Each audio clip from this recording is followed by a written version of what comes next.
कि मैट्रिक इम्तिहानात में बदनज़मी उरूज पर नकल माफिया को भी लगाम ना डाली जा सकी। जमात दहम का पहला पेपर ही लीक हो गया।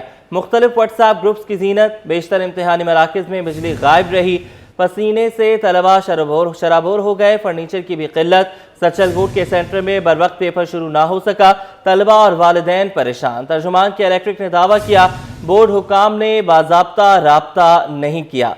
आज पहला पेपर है और पहले पेपर में ही मसाइल नजर आ रहे हैं। मैट्रिक इम्तिहानात में बदनज़मी उरूज पर है, नकल माफिया को भी लगाम नहीं डाली जा सकी। बात करने के लिए सैयद ज़ुबैर राशिद हमारे साथ मौजूद हैं। ज़ुबैर, गुज़श्ता रोज़ तक हम सुनते रहे कि बहुत अच्छे इम्तिहानात हैं, सब कुछ ओके है, 100% ठीक है, कोई नकल का चांस नहीं है, लेकिन क्या हुआ?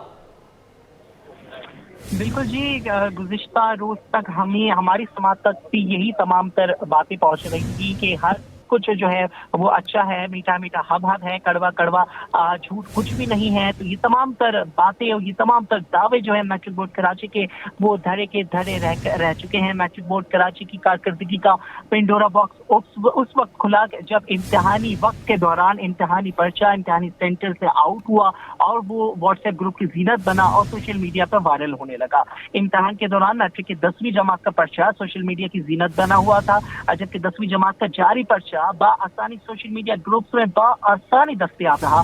पर्चा दीगर व्हाट्सएप ग्रुपों में भी धड़ाधड़ जो है वो वायरल होने लगा, जो कि मैट्रिक बोर्ड कराची की कारकर्दगी का मुंह बोलता सबूत है कि मैट्रिक बोर्ड कराची के जो नए चेयरमैन है वो भी पुराने माफिया को जो है वो शिकस्त नहीं दे सके हैं।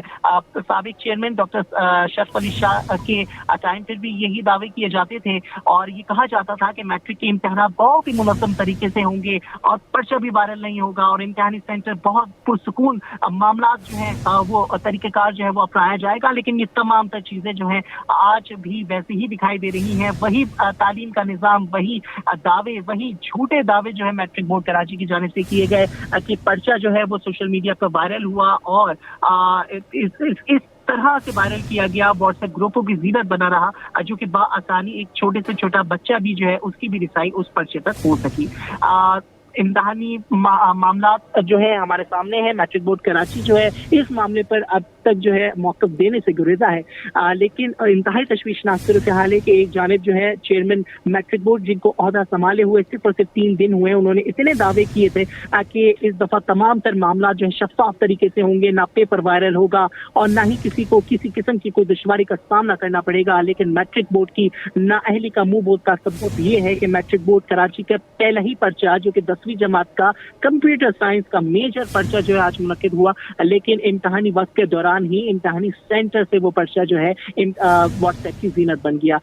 यकीनन तौर पर सवालिया निशान है और इस सवालिया निशान के हवाले से मैट्रिक बोर्ड कराची को जो है अपना एक मौक़िफ़ जो है दलील के साथ वो अपनाने की जरूरत है कि किस तरीके से आप मैट्रिक बोर्ड कराची इस पर्चा वायरल होने की मामले की तहकीकात करता है और कहाँ से जो मुजरिमान है, जो कि सुबह भी मैट्रिक बोर्ड कराची के जो नाज़िम इम्तिहानात हैं ज़हीरुद्दीन भुट्टो साहब, उन्होंने दावा किया था कि अगर व्हाट्सएप ग्रुप में कोई पर्चा वायरल होगा तो उनके खिलाफ जो है कार्रवाई की जाएगी, एडमिन को भी कार्रवाई का सामना करना पड़ेगा। इसके अलावा जो मेंबरान हैं उनको भी सामना करना पड़ेगा और FIA जो है उनके खिलाफ कार्रवाई करेगा। लेकिन अब सब बात यह है कि पर्चा तो हो गया वायरल। मैट्रिक बोर्ड कराची का जो एक कह सकते हैं जो मौक़िफ़ था वो मौक़िफ़ बिल्कुल उनके गलत साबित हुआ, जो कि पर्चा वायरल होने से मुतल्लिक था। सवाल ये पैदा हो जाता है कि मैट्रिक बोर्ड कराची जो है अब क्या अपना मौक़िफ़ अपनाता है और किस तरीके से इस पर्चा वायरल होने की तहकीकात का जो आगाज है वो करता है। अच्छा ज़ुबैर, यहाँ पर एक और इम्पोर्टेंट बात भी है कि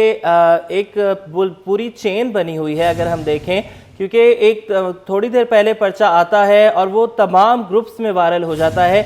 इसका मतलब है कि इंटरकनेक्टेड हैं ये सारे आपस में। दर्जी और शहरियों की ईद की खुशियां फीकी करने वाले कानून के शिकंजे में अजीज़ाबाद में दर्जी की दुकान से सूट लूटने वाले पकड़े गए। सेंट्रल पुलिस के हाथों गिरफ्तार डाकुओं की उम्रें 16 से 17 साल निकली। गिरफ्तार मुल्जिमान का मुतादिद स्ट्रीट क्राइम की वारदातों का एतराफ़। बोले अजीज़ाबाद में दर्जी की दुकान से कपड़े छीन कर ले गए थे। मज़ीद जानेंगे अनुषा जाफरी से, बताइएगा। जिला सेंट्रल लियाकताबाद पुलिस की बड़ी कार्रवाई सामने आई है। 7 रुकनी गैंग बस्ट किया है, 2 जेल जा चुके हैं, 5 मजीद साथी पकड़े गए हैं। मुतअद्दिद स्ट्रीट क्राइम की वारदातों में मुलव्वस हैं। अजीज़ाबाद में दर्जी की दुकान भी लूटी थी। 15 जोड़े मर्द के जो सिले हुए होते हैं वो ये लूट कर लेकर गए थे। और दूसरा एक गुलशन इकबाल में डकैती की थी, बुजुर्ग शहरियों को लूटा था।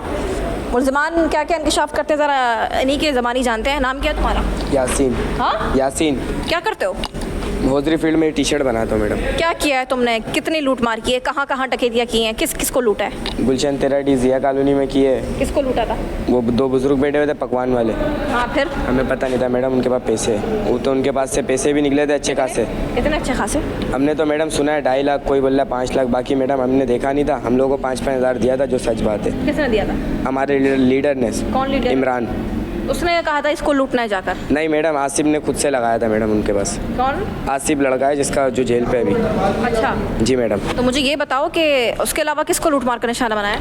ये दर्जी की दुकान लूटी थी और बाइक। क्या क्या लूटा था वहाँ पर? सिर्फ कपड़े लूटे थे मैडम। कितने? हम देख रहे थे कब, ये 15 जोड़े थे। कैसे लूटे थे मैडम? वो गया था अंदर, वही लेकर आया था। कैसे? तरीका वारदात बताओ। अंदर से कपड़े का थान उठा के लाके। कैसे लेके आया थी? उठा के लेके आ गया बगैर पिस्टल के? पिस्टल दिखाया था ना मैडम, रियान ने और आसिफ ने दिखाया था, और वो बोरे में कपड़े भर रहे थे बोले। अच्छा जी मैडम। सिले सिलाए? नहीं मैडम, कच्चे थे।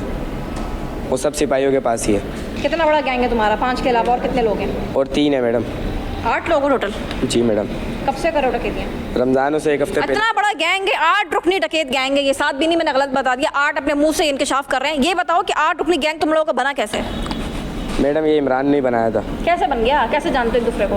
दोस्ती कैसे हुई? हम तो मैडम दोस्त थे, बाकी इमरान हमारे दोस्ती कैसे हुई तुम्हारी एक दूसरे सबसे? ये आज़ाद और उस्मान मेरे बचपन के दोस्त हैं मैडम। अच्छा, बचपन के डकैत है? नहीं, बचपन के डकैत नहीं मैडम, इमरान ने पैसों के लालच में इन लोगों को लगाया इस काम पे। कितने लोग लूटे अब तक?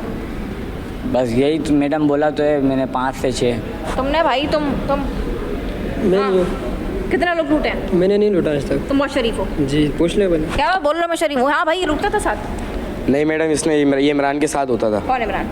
इमरान जो हमारा लीडर था मैडम। क्या करता था उसके साथ ये उसके साथ ही घूमता था, होटलों में बैठा रहता था। डकैती तो करता होगा ना उसके साथ मिल गया? हमारे साथ नहीं किया मैडम, हमारे साथ 1-2 कामों में ही किया था खाली। अच्छा जी, ये 5 रुकनी डकैत हैं 16-17 साल की उम्र के। एसएसपी सेंट्रल जिशान शफी की हिदायत पर ये बहुत बड़ा गैंग 8 रुकनी गैंग बर्स्ट कर दिया गया है। 16-17 साल की उम्र के मुलजिमान डकैत हैं जो कि पिस्टल के साथ धड़ल्ले से जो है वारदातें करते हैं, मासूम शहरियों को लूटते हैं। और उन्होंने अपने मुँह से एतराफ़ किया है कि इन्होंने कई लोगों को लूटमार का निशाना बनाया है। और अब बात करेंगे पुरस्कार आग की। कोरंगी क्रीक में ज़ेर ज़मीन गैस के अखराज से लगने वाली आग बदस्तूर लगी हुई है। माहिरीन सिर्फ इजलास, मुशावरत और अहकामात देने में मसरूफ़ हैं। आग कैसे, क्यों लगी, काबू क्यों नहीं पाया जा रहा? 11 दिन बाद तहकीकात के लिए वफाकी हुकूमत ने आला सतही तहकीकाती कमेटी कायम कर दी है। बात करेंगे उसामा मलिक से, स्पॉट पर ही मौजूद हैं। उसामा, बताइएगा क्या अपडेट्स हैं इस पर? बिल्कुल मूसा, देखें आज 11 रोज़ गुजर चुके हैं और कोरंगी क्रीक में जो एक पुरस्कार आग लगी थी 28 अप्रैल की, या रात को एक आग लगी थी 28 को, लेकिन आज जो है वो ताहाल इस वक्त 28 तारीख की रात को आग लगी थी, लेकिन ताहाल 11 रोज़ गुजरने के बावजूद भी उसी तरीके से जो है वो आग बरकरार है। आग की शिद्दत में कोई कमी जो है वो वाक़ई नहीं हो सकी है। सिर्फ रिपोर्ट भी जो जारी की गई है वो सिर्फ मट्टी की जो रिपोर्ट थी, पानी की रिपोर्ट जारी की गई है। मट्टी की जो और दीगर जो सैंपल्स लिए गए थे उसकी रिपोर्ट भी ताहाल सामने नहीं आ सकी है, जबकि केमिकल्स भी उस रिपोर्ट्स में मिले हैं। अब इस ज़ेर ज़मीन आग को क्यों नहीं बुझाया जा सका, इतने रोज़ हो गए, क्या वजूहात हैं? अहकामात सिर्फ जारी किए जा रहे हैं, दौरे किए जा रहे हैं, लेकिन रोकने वाला कोई नहीं है। अब 11 रोज़ गुजरने के बाद जो है वो वफाकी हुकूमत की जानिब से एक कमेटी कायम कर दी गई है। अब वो इसकी तहकीकात करेगी कि आया ये आग क्यों लगी है और इसकी क्या वजूहात हो सकती हैं। लेकिन अब 11 रोज़ गुजरने के बावजूद भी मैं आपको दोबारा दिखाऊं कि उसी तरीके से जो है वो आग भड़क रही है। इस वक्त काफ़ी दूर मैं इस वक्त यहाँ पर मौजूद हूँ, लेकिन आग की जो शिद्दत है वो दूर से देखी जा सकती है। तकरीबन 1 किलोमीटर के दूर से भी आप देखें तो आपको आग नज़र आ जाएगी, जबकि आप जितने करीब जाते हैं आग की शिद्दत उतनी महसूस होती है और एक गैस की बदबू सी भी उसमें महसूस की जा रही है। अब यहाँ पर एक आम आवाम को जो है वो आने से रोक दिया गया है, क्योंकि गुज़िश्ता रोज़ जब आग लगी थी उसके 2-3 रोज़ बाद लोग आ रहे थे। अभी भी लोग आते हैं, शाम के टाइम लोग आते हैं, लेकिन सिक्योरिटी की जानिब से उनको अंदर आने की इजाज़त नहीं दी जाती। अब गाड़ियों को भी कुछ दूर रोका गया है, जबकि फायर ब्रिगेड की गाड़ियों को 1 किलोमीटर दूरी पर किसी भी हंगामी सूरत हाल से निमटने के लिए खड़ा किया गया है, लेकिन ताहाल आग बुझने को तैयार नहीं है। एक फ़िगर दिया गया था कि ये और ज़ेर ज़मीन बदतरीन जो है वो ज़खायर हैं, जो 3 हफ्तों तक आग जलेगी और उसके मुताबिक बुझ जाएगी। पहले 2-3 दिन का टाइम दिया गया था, लेकिन 2-3 रोज़ गुजर चुके हैं। आज 11वां रोज़ हो चुका है, आग उसी तरीके से बरकरार है। अगर ज़ेर ज़मीन कोई ज़खायर हैं उसको जो है वो महफूज बनाने के लिए कोई इक़दाम नहीं किए गए, इसको रोकने के लिए भी कोई इक़दाम नहीं किए गए। जब हमने उनसे सवाल किया कंटोनमेंट बोर्ड से, तो उनका ये कहना था कि हम इसलिए इसको नहीं बुझा रहे कि खुदा ना खास्ता ये आगे पीछे से आग ना निकल जाए। लेकिन आज 11 रोज़ गुजरे हैं और इसी तरीके से आग बरकरार है। अब जो है वो कमेटी कायम कर दी गई है। अब देखना यह है कि कमेटी कब तक इस पर जो है वो अमल दरामद करती है और आग को जो है वो बुझाया वगैरह जाता है। सामा, ये बताइएगा कि 11 रोज से ये आग मुसलसल लगी हुई है, पूरे इलाके को कितना पोल्यूटेड कर दिया है इस आग ने? जाहिर है कि गैस का अखराज भी हो रहा है और माहिरीन इस बात पर किस तरह यकीन दहानी किए हुए हैं कि आग मज़ीद नहीं फैलेगी बल्कि यहीं लगी रहेगी, जबकि हम देख रहे हैं कि सिर्फ उस इलाके को जो है वो सील कर दिया गया है, मज़ीद वहाँ पे कुछ भी नहीं हो रहा। आगे बढ़े, आपको बताएं कि सिंध हाई कोर्ट में जुडिशल अलाउंस की अदम अदायगी का केस सेक्रेटरी फाइनेंस की तरफ से मुर्तज़ा वहाब ने वकालतनामा जमा करा दिया है। आपको बताते चलें कि सेक्रेटरी फाइनेंस की तरफ मुर्तज़ा वहाब ने वकालतनामा जमा कराया है। बात करेंगे मुमताज़ जमाली से, बताइएगा। बिल्कुल देखें जी, सिंध हाई कोर्ट कराची में जुडिशल अलाउंस की अदम अदायगी से मुतल्लिक तौहीन अदालत की दरख्वास्त पर समाअत हुई। सेक्रेटरी फाइनेंस की तरफ से मुर्तज़ा वहाब ने वकालतनामा जमा करा दिया। सेक्रेटरी फाइनेंस, सेक्रेटरी कानून और दीगर अदालत पेश हुए। एडवोकेट जनरल जवाद डेरो भी अदालत में पेश हुए।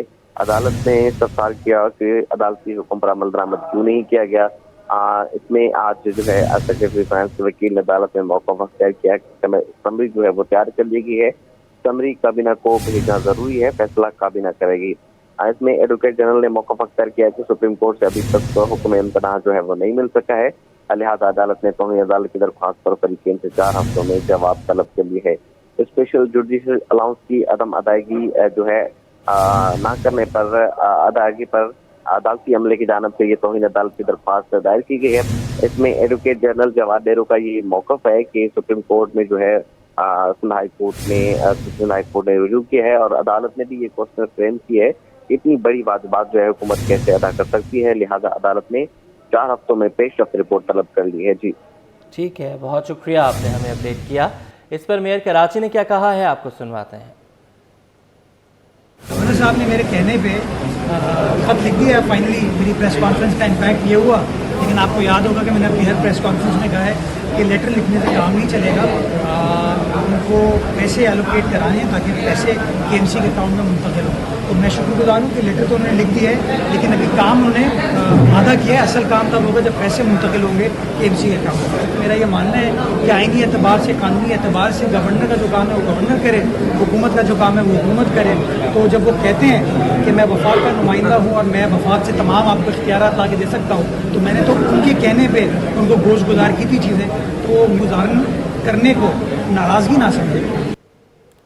पाकिस्तान स्टॉक मार्केट में कारोबार के दौरान मस्बत रुझान जारी है, जिसकी वजह से माहिरीन और ट्रेडर्स मुख्तलिफ सेक्टर्स में कंपनियों की परफॉर्मेंस को करार दे रहे हैं।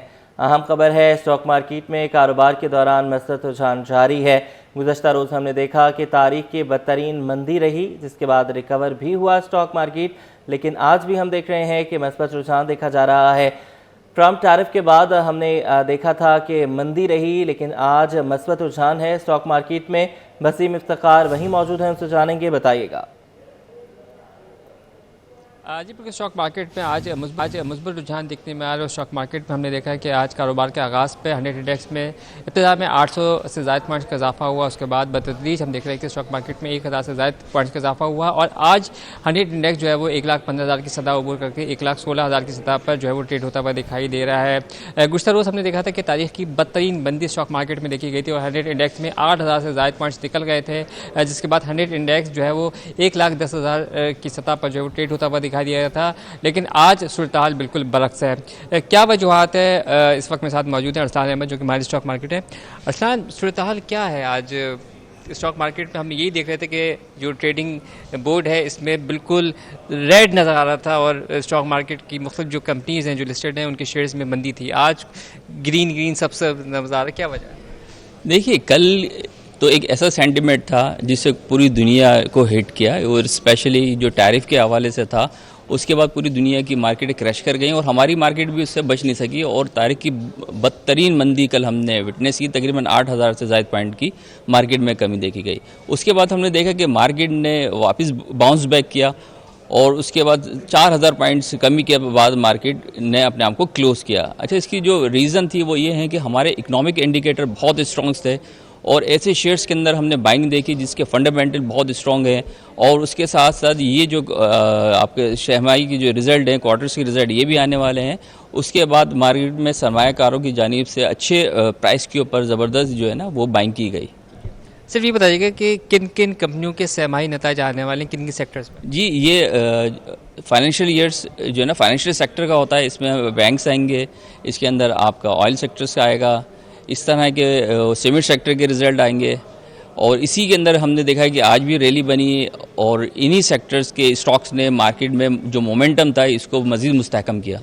जी बिल्कुल, ये जो बिलखुसूस जो बड़े सेक्टर्स हैं जिसमें ऑयल एंड गैस सेक्टर है, सीमेंट सेक्टर है, फार्मास्यूटिकल सेक्टर है, इसमें आज तेज़ी देखने में आ रही है और सरमायाकार बिलखुसूस इन सेक्टर्स में शेयर्स की ख़रीदारी में दिलचस्पी ले रहे हैं। तो यही वजह है कि स्टॉक मार्केट में आज मुस्बत रुझान भी है। लेकिन एक अच्छी चीज़ ये है कि कल जब मार्केट क्रैश हुई तो उसमें हमने देखा कि सेकेंड सेशन में मार्केट ने रिकवरी जो है वो शुरू की और रिकवरी की बुनियादी वजह ये थी कि हुकूमत की जानिब से जो इकदाम किए गए हैं, बिलखुसूस महंगाई की शरह में कमी की गई थी और उसके साथ साथ दीगर इकदाम ऐसे किए गए जिसकी वजह से स्टॉक मार्केट में रिकवरी का अमल जो कल से शुरू हुआ था वो आज भी जारी है और स्टॉक मार्केट में तेज़ी का रुझान देखने में आ रहा है। जी ठीक है, बहुत शुक्रिया आपने हमें अपडेट किया।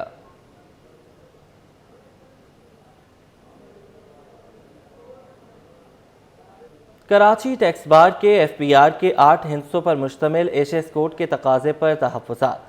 सदर कराची टैक्स बार ने चेयरमैन FPR को ख़त लिख दिया है।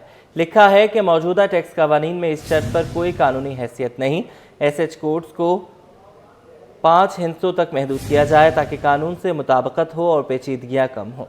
सेल्स टैक्स शेड्यूल्स को दुरुस्त 5 हिस्सों वाले कोड से अपडेट किया जाए, टैक्स की छूट या शरह का दुरुस्त तयन हो सके। कराची टैक्स बार ने मुतादिद तजावीज़ चेयरमैन FPR को पेश कर दी हैं। ब्यूरो चीफ अशरफ खान हमारे साथ हैं, अपडेट कीजिएगा इस पर।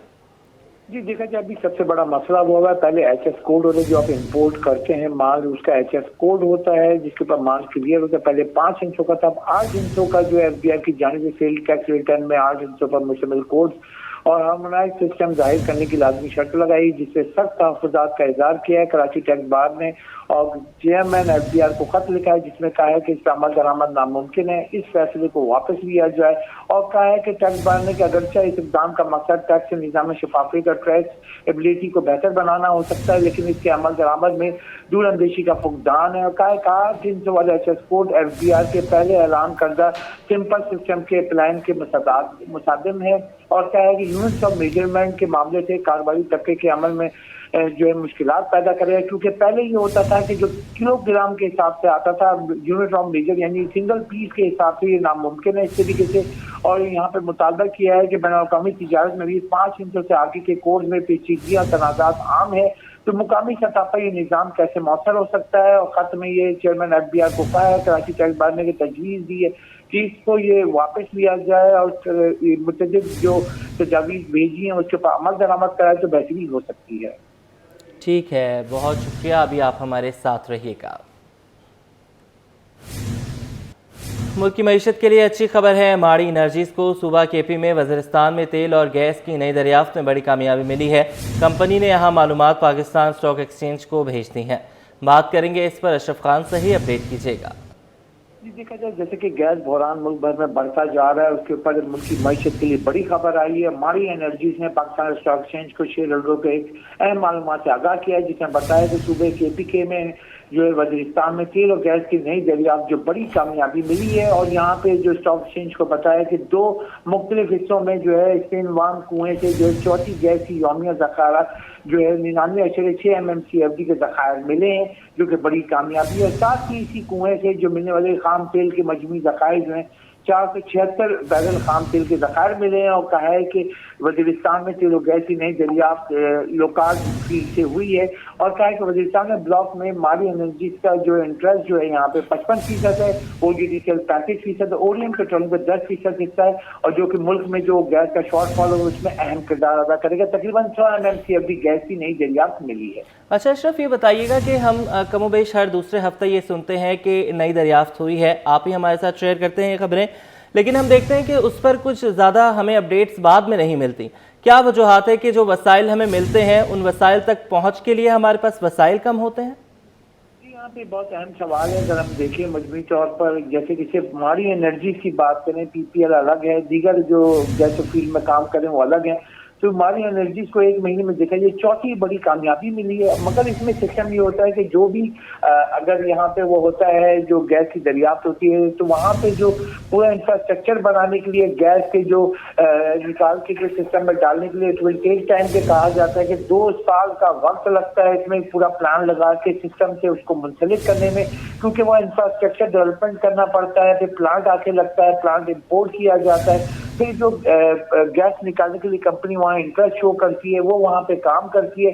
तो कम से कम जो पेट्रोलियम के एक्सपर्ट कहते हैं 2 साल का अर्सा लगता है। अभी जो हमने जो खबरें दी हैं और जो यही कह रहे हैं कुछ सिस्टम में आई भी हैं, जैसे कि हमने लास्ट वीक में पाकिस्तान पेट्रोलियम की खबरें दी थी कि उन्होंने जो नई दरियाफ्त की थी तो 2 साल 1.5 साल में उस फील्ड से जो है सिस्टम में गैस मिलना शुरू हो गई। अब जैसे कि आज हमने ये खबर दी है कि जो KPK में 100 MMCFD के करीब जो गैस की नई दरियाफ्त मिली है, अभी सिस्टम में आने के लिए वहाँ पे रोड इंफ्रास्ट्रक्चर इसके साथ जो है वहाँ हैवी मशीनरी का जो काम होगा, तो यही कहते हैं कि 2 साल का अर्सा लगेगा जो ये गैस सिस्टम में आ सकेगी। ठीक है, बहुत शुक्रिया आपने हमें अपडेट किया। सिंध बिल्डिंग कंट्रोल अथॉरिटी के कानून के BTPR 2002 में तरमीम का मामला। कानून में तरमीम से मुतल्लिक आबाद के सीनियर नायब चेयरमैन सैयद अफजल हमीद ने कहा है कि रिहायशी मकानात पर तिजारती सरगर्मियों से शहर के इंफ्रास्ट्रक्चर पर गहरा असर होगा। एसोसिएशन ऑफ बिल्डर्स ने DG/SPCA से कानून को वापस लेने का मुतालबा कर दिया। आप जानते हैं कि पिछले दिनों सिंध बिल्डिंग कंट्रोल अथॉरिटी ने KBTPR रूल्स रेगुलेशन 2002 में अमेंडमेंट की है और जिसका मकसद यह है कि वो रिहायशी मकानात या बेंगलोस को कमर्शियल यूज़ की उन्होंने इजाज़त दी है। तो बायसियत सीनियर वाइस चेयरमैन आबाद मैं ये समझता हूँ कि इसके नतीजे में जो शहर का इंफ्रास्ट्रक्चर है उसके ऊपर भी इसके असरात आएंगे और साथ साथ उसके अलावा जो अतराफ है उसके अंदर कमर्शियल एक्टिविटी की वजह से मसाइल पैदा होंगे। तो हम समझते हैं कि इस अमेंडमेंट से पहले बिल्डिंग कंट्रोल अथॉरिटी DG साहब को इस पे मशावरत करनी चाहिए थी और स्टेक होल्डर्स के साथ इसको पहले पूरी तरह से इसके बारे में इस फैसले के बारे में ये करके कि अगर ये फैसला कोई फ़ायदेमंद है या इसके नुकसानात पैदा हो सकते हैं तो इस सिलसिले में बाहिमी मशावरत बहुत ज़रूरी थी तमाम स्टेक होल्डर्स के साथ। गुज़श्ता रोज़ मुतासर होने वाला ट्रेनों का शेड्यूल बहाल न हो सका। कराची आने और जाने वाली ट्रेनें ताख़ीर का शिकार। रहमान बाबा कराची एक्सप्रेस, कराकरम एक्सप्रेस कई घंटे लेट रवाना हुई। मज़ीद जानेंगे अक्सर शाहिद से, बताइएगा। जी बिल्कुल, मैं एक बार फिर से कराची कैंट स्टेशन के प्लेटफॉर्म पर मौजूद हूँ और जहाँ से ट्रेनों की आमदोरफ्त का सिलसिला जो है वो देखा जाता है। गुज़िश्ता रोज़ ये देखा गया है कि पेरी रेलवे ट्रैक को जो है वो मुकम्मल तौर पर जो है वो बंद कर दिया गया था। स्टील मिल के मुलाजिम जो है वो वहाँ पर सरापा एहतजाज से तकरीबन सुबह से जो है वो रात 11 बजे तक वो वहाँ पर सरापा एहतजाज रहे, जिसके बायस से देखा गया कि पेरी स्टेशन से तमाम बिन कासिम यानी वहाँ से गुजरने वाली जितनी भी ट्रेनें थीं वो ताख़ीर का शिकार हुई, क्योंकि कल के रोज़ जो है वो कराची से आने और जाने वाली जितनी भी ट्रेनें थी उनका राब्ता जो है वो मुकम्मल तौर पर मुनक़ता हो गया था, जिसकी वजह से ग्रीन लाइन हो, मिल्लत एक्सप्रेस हो, कराची एक्सप्रेस हो, मुतादिद ट्रेनें जो है वो जहाँ थी वहीं के स्टॉप पर जो है उसको रोका गया, जिसकी वजह से ट्रेनों की आमदोरफ्त की जो सिलसिला है वो आज और कल और आने वाले 2 दिन तक जो है मुतासिर रहेगा इसी तरह, क्योंकि कल जब 11 बजे जो है वो एहतजाज का सिलसिला जो है वो ख़त्म हुआ तो उसके बाद ये देखा गया कि तमाम ट्रेनें जो रोकी गई थी उनको जो है वो वापस जो है वो कराची भेजा गया और कराची से जाने वाली ट्रेनें जो है वो आगे बढ़ी लाहौर की तरफ, फैसलाबाद की तरफ। तो ये सिलसिला जो है वो देखा जा रहा है। आज आने वाली ट्रेनें जो है वो कराकरम बहाउद्दीन ज़िक्रिया हो, पाकिस्तान एक्सप्रेस हो, वो ताखीर से कराची पहुँचेंगी और जब वो ताखीर से कराची पहुँचेंगी तो ताखीर से ही फिर वो रवाना होंगी और जिसके बायस जो है वो हम देखेंगे कि कल के रोज़ है वो ज़्यादा असरअंदाज जो है वो देखा जाएगा ट्रेनों की। आज है वो 4 से 5 ट्रेनें जो वो ताखीर का शिकार हैं, क्योंकि जो ट्रेनें रात 11 से 3 बजे तक जो है वो कराची पहुँची है तो वो सुबह ताखीर से रवाना हुई हैं और ताखीर से पहुँचेंगी तो फिर आएंगी। इसको दोबारा रीशेड्यूल करने में कम से कम भी जो है वो 4 से 5 रोज़ जो है वो लग जाते हैं। इस वक्त भी जितनी कराची आने वाली ट्रेनें हैं वो ताखीर से पहुँचेंगी तो ये सिलसिला जो वो देखा जाएगा। एक दिन के प्रोटेस्ट के बाद जो है वो मुसाफिरों को जो है वो मुश्किलात का सामना होगा। सभी आप कराची के स्टेशन पर देख सकते हैं कि मुसाफिर जो है वो आना शुरू हो गए अपनी ट्रेन के इंतज़ार में। जी।